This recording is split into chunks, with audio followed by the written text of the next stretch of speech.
Eu já diria aí mais à frente que a gente ia fazer cota de não humanos.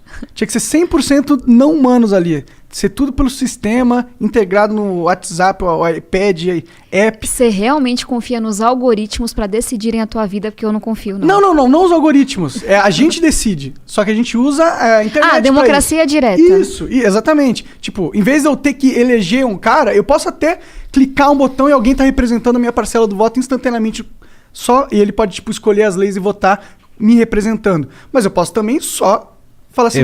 Revogar o voto dele. Eu tenho um cara que elegi como representante aqui no app. E aí ele votou uma lei que eu não concordei. Eu vou lá, não preciso nem tirar ele como meu representante. Vou lá na lei específica, anulo o voto dele e coloco o teu. Ah. Cara, é uma ideia... Porque sempre que falo assim de democracia direta, eu acho difícil de funcionar. Por quê? Eu literalmente sou paga. Não é que todo mundo faz, mas pra estudar, feito uma mula e votar as coisas. Sim. Assim, você tem que entender de Eletrobras, licenciamento ambiental, Fundeb, às vezes em uma semana. Tem dia que eu dou 20 votos.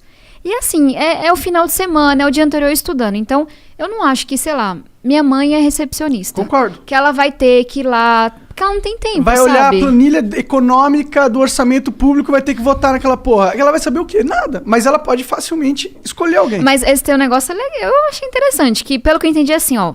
Tá lá o meu representante. Se naquela questão não me representa, a minha fraçãozinha do voto, eu vou dar aqui. Ou tipo, esse cara não me representa mais. Em vez de eu ter que esperar 4 anos, eu clico no botão, deixo de seguir e sigo o outro. Acabou. Agora o peso dos próximos votos é do outro aí cara. você me pegou. Acho que pode fazer sentido.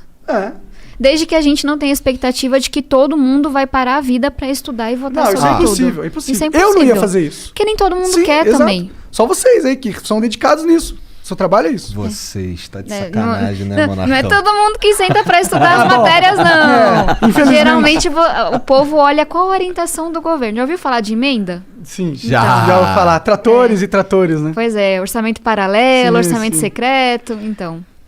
Infelizmente, né? Mas e aí, como que é ser uma das únicas deputadas que tem uma visão prática de mundo, não tá ali só por motivos...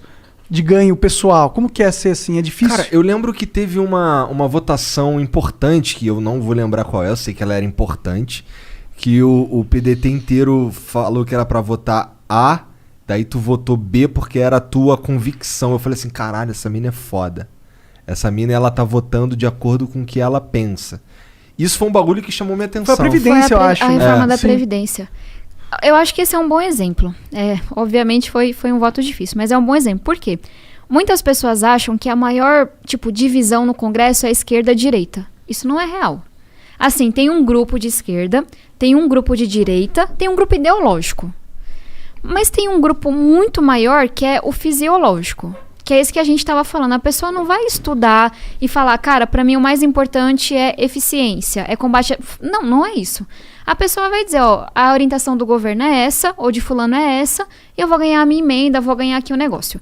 Então, só pra gente não ficar achando que a maior diferença é esquerda-direita, quando na verdade é de prática. E aí, qual é a minha crítica na questão da Previdência? Cara, eu estudei muito esse tema. Muito, muito mesmo. Eu não faço as coisas de brincadeira. E aí, quando eu olhava para os números da Previdência, a gente via, vamos ver se eu lembro certinho, até 2026, que é daqui 5 anos, né? Daqui 5 anos, de cada R$10 do dinheiro público, 8 ia para pagar a aposentadoria. Ia sobrar 2 para pagar saúde, segurança, educação, tudo. Então, para mim, era muito óbvio que a gente tinha que fazer uma reforma, porque as pessoas passaram a viver mais porque era necessário. E aí tinha uma outra coisa que me doía muito, que é esse Brasil desigual que a gente tem, né?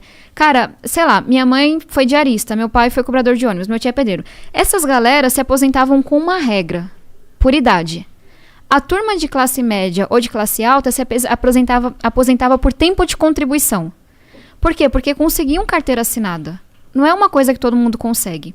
E aí tinha muita, coisa errada que o governo mandou na proposta. Só que tudo que a oposição elencou, a gente conseguiu mudar. Tudo, 100%, que o governo mandou na proposta. E aí a gente, basicamente, é algo técnico, mas é importante explicar. Pegava essas regras das pessoas mais pobres, que era por idade, e jogava essa regra para quem estava mais em cima. Só que essa turma ficou revoltada. E eu entendo que é foda, você tem que Pode falar palavrão. Claro, você pode Tipo, falar o que você quiser. Você tem que trabalhar, sei lá, mais anos pra se aposentar. É difícil mesmo, não é uma reforma que as pessoas votam com gosto. É foda. Mas era importante. E aí veio essa galera que ganhava acima de 2 salários mínimos e muitas vezes, sei lá, acima de 5, 10, tinha gente ganhando 40 mil na aposentadoria no legislativo, os próprios políticos. E falava, nossa, você fez algo desumano, vão trabalhar até morrer. E aí, qual era a minha revolta? Porque a galera de esquerda falava isso. Só que a minha turma da missionária, tipo, meus parentes, meus vizinhos, não tinham mudado nada na reforma, entende? Entendi. Tipo, por que é que a regra que se aplica a você agora é desumana, mas quando ela se aplica a minha tia, a minha mãe, meu vizinho, ela não é desumana? Não tô dizendo que é legal trabalhar até 62, 65 anos de idade. Tô dizendo que esse povo sempre foi assim. E aí, como é que, enfim, você entende que a esquerda vai defender quem é mais pobre. Sim. Mas aí eu comecei a entender que não, que nem sempre. Às vezes a esquerda vai defender quem está organizado em sindicato, quem está organizado e faz lobby, não quem é trabalhador informal. Outras vezes a esquerda vai dar um voto porque quer estar no poder, que foi um pouco o caso do PDT. O Ciro Gomes defendeu a reforma da Previdência em toda a campanha dele. E eu olhava para a gestão dele no Ceará com muita admiração, sabe? Cara, ele conseguiu juntar a questão social com a questão fiscal. Investiu em educação, mas fez a reforma administrativa que precisava lá na época.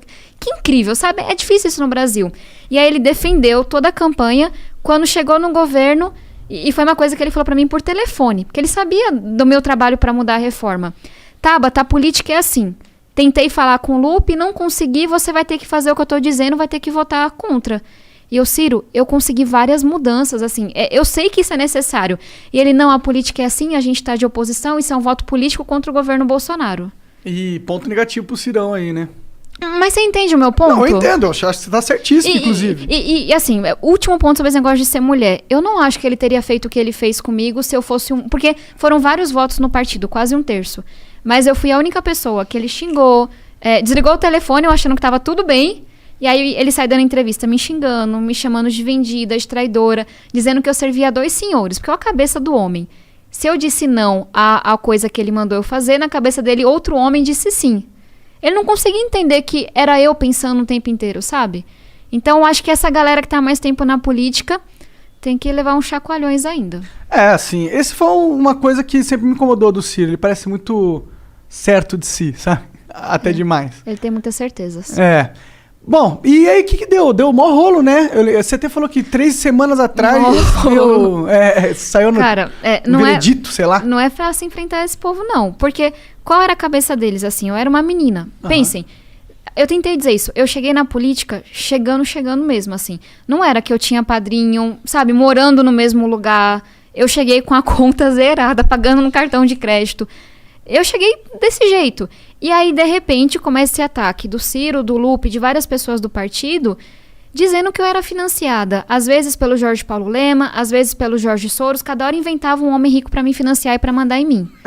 Dizendo que eu era traidora, que eu tinha traído os trabalhadores. Porque não anda na periferia, não conhece a realidade. Então, tipo, na minha comunidade, eu andava de boa. Eu nunca fui parada. Só que, o que está acontecendo nas redes sociais? Ameaça de morte, ameaça de estupro, gente do partido dizendo que ia acabar com a minha cara, que se eu me visse na rua. Porque, de novo, assim, a gente tá muito violento, né, como país. Só que ser mulher piora as coisas. Sem dúvida. E aí eu tive que andar com escolta, eu já tive que fazer denúncia pra polícia, tenho não sei quantos processos. Então foi muito duro. E aí eu entrei com uma ação na justiça em outubro de 2019. Ela só foi julgada umas 3 semanas atrás. Assim, com quase todos os votos, eu fui liberada do partido por justa causa. E tem uma coisa que é massa, que o ministro Barroso, ele colocou. Tinha violência política de gênero no que o PDT fez com a Tabata. Entendi. Porque fez com ela e não fez com mais ninguém do partido.